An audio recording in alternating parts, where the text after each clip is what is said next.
विनय भैया जिंदाबाद जिंदाबाद जिंदाबाद। विनय भैया जिंदाबाद जिंदाबाद जिंदाबाद। नोनी पंचायत के जनता जिंदाबाद। मंगला music studio Khidirsarai. Ward number 13 जिंदाबाद। जिंदाबाद जिंदाबाद। नोनी पंचायत के वार्ड जिंदाबाद। जिंदाबाद जिंदाबाद। पप्पू भैया जिंदाबाद। जिंदाबाद जिंदाबाद। बच्चन भैया जिंदाबाद। जिंदाबाद जिंदाबाद। जोगेंद्र भैया जिंदाबाद। जिंदाबाद जिंदाबाद। गली गली टोला टोला है बत के सोरावा भेलै गे बहिनी। गली गली टोला टोला है बत के सोरावा भेलै गे बहिनी।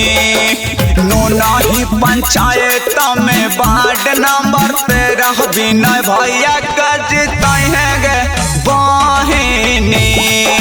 नोनाही पंचायत में वार्ड नंबर 13 विनय राम के जीतै है गे बहिनी।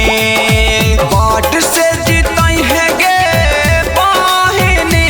अरे वार्ड से जीतै है गे बहिनी। वार्ड से जीतै है गे बहिनी। अरे वार्ड से जीतै है गे बहिनी।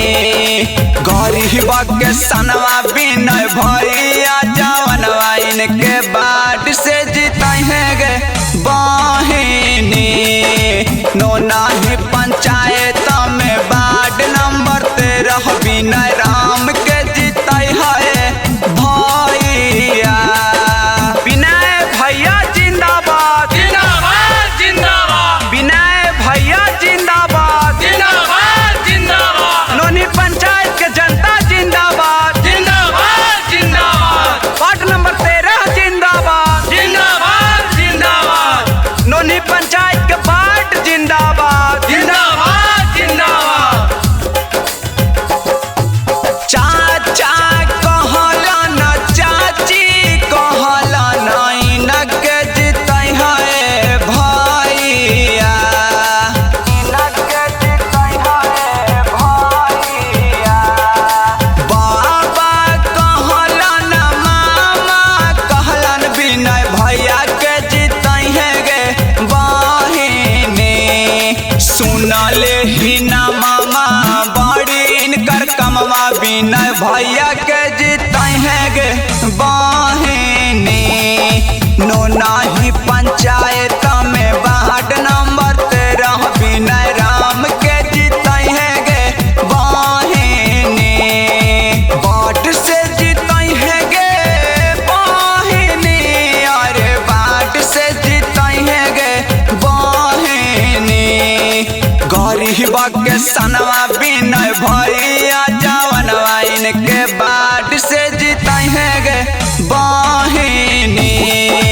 नोनाही पंचायत में वार्ड नंबर 13 विनय राम के जीतै है भैया।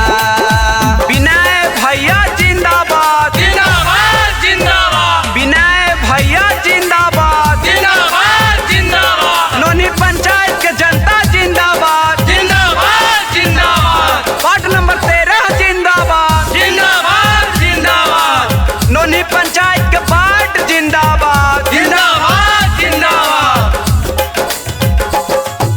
मजदूर कहलन किसानवा कहलन विनय भैया के जीतै है गे बहिनी। भैया के जीतै है गे बहिनी। राज प्रिंस धीरज रंजीत कहे इनके जीतै है भैया। वार्ड नंबर 13 में मिलतो नाली गली रोड इनके जीतै है भैया। नोनाही पंचायत में वार्ड नंबर 13 विनय राम के जीतै है गे बहिनी। वार्ड से जीतै है गे बहिनी। अरे वार्ड से जीतै है गे बहिनी। गरीबा के सनवा विनय भैया